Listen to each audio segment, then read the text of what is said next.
Howdy, my name is Grant Kai. Today, I will be presenting to you how neonicotinoids affect CCD within Apis mellifera. I'm sorry if my pronunciation is wrong, it is a tough word to say. So we'll begin with, what is CCD? CCD is colony collapse disorder. This occurs when the majority of worker bees in a colony leave behind the queen. There are still lots of food and a few nurse bees there to care for the remaining young bees and the queen, but the colony will eventually collapse and it'll be no more.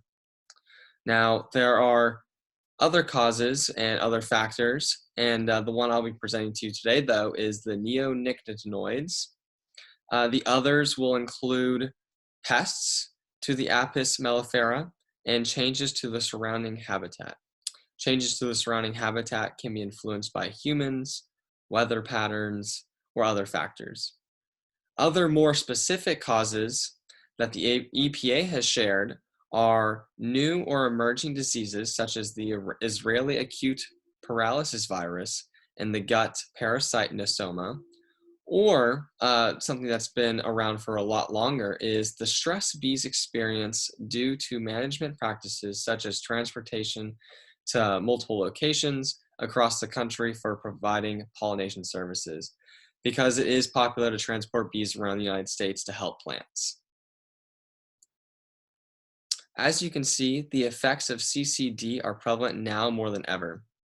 If you take a look at the graph, it just has a very, very big downslope in the 1990s and continues to go down in the 2000s, and there's a slight positive direction in the 2010s. But as you can see, it's so much lower than it was 30 years ago, and we dug at that number for decades. So fortunately, we are seeing a positive direction recently, but we are nowhere near where we used to be. So CCD is very prevalent. Where do pesticides come from in the first place? Well, they don't really have a great backstory. They originally were used in the chemical warfare, or using chemical warfare in World War II. I mean, come on, how can that be safe at all if that's where they come from? The chemists experimented throughout the war and afterwards and discovered things like weed killer, then proceeded to discover pesticides for farmers.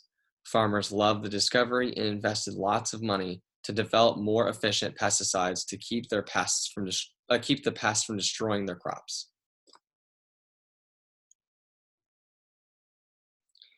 Here's some more background regarding the neonicotinoids pesticide. Well, what is it? Neonicotinoids are a group of chemical pesticides. Now, they all work in the same way and they have pretty much all the same properties. So they're all lumped into one, which is the neonicotinoids, but there's around 8 variations. Why is it used?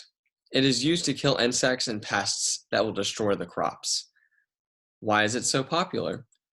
They were developed in the 1990s, and they have been one of the most used pesticides, if not the most used pesticide, in the United States since. It does the best job regarding protecting crops, not hurting humans, and only indirectly killing bees, which we'll discuss more on later slides on what it means by indirectly. What crops are they used on? They're mainly used on the majority of corn, cotton, sorghum, and sugar beets in the United States, and about half of all soybeans produced in the United States.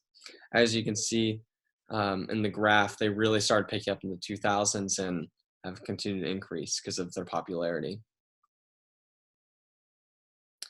The use of neonicotinoids have dramatically increased in the last few decades, and it doesn't seem to be slowing down.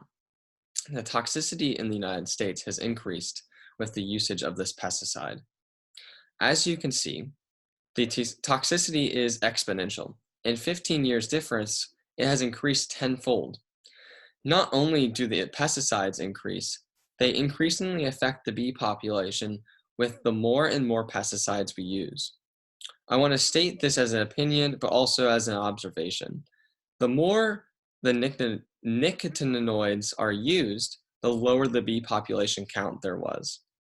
Referencing to the previous graph in the earlier slide, now there are obviously other factors, but it's interesting to note that the pesticides usage and the bee populations are inversely related.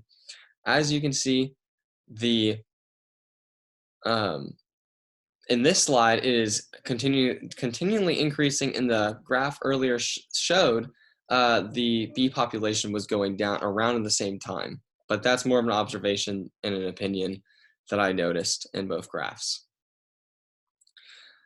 How it affects the bee population. What does it do to Apis mellifera? They can experience problems like flight and navigation issues, reduced taste sensitivity, and slower learning of new tasks, all which affect foraging ability and hive productivity. What does it do to the colony of bees? Many bees cannot find their way back to the hive once the pesticides have affected them, resulting in less bees in the colony. And when a bee is slower at learning tasks, they will become less efficient and hurt the colony's productivity. Enough bees affected by the neonicotinoids will result in exponential damage to the colony. As I said earlier, the neonicotinoids are popular because they protect crops, don't hurt humans, and only indirectly hurt bees. Now, I'd argue that these indirect results that I just stated are actually direct results because it equates into hurting the bees.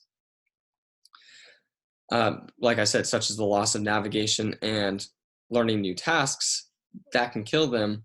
And though it says that it's indirect, it's pretty direct and it hurts them a lot. Finally, neonicotinoids are dangerous to Apis mellifera.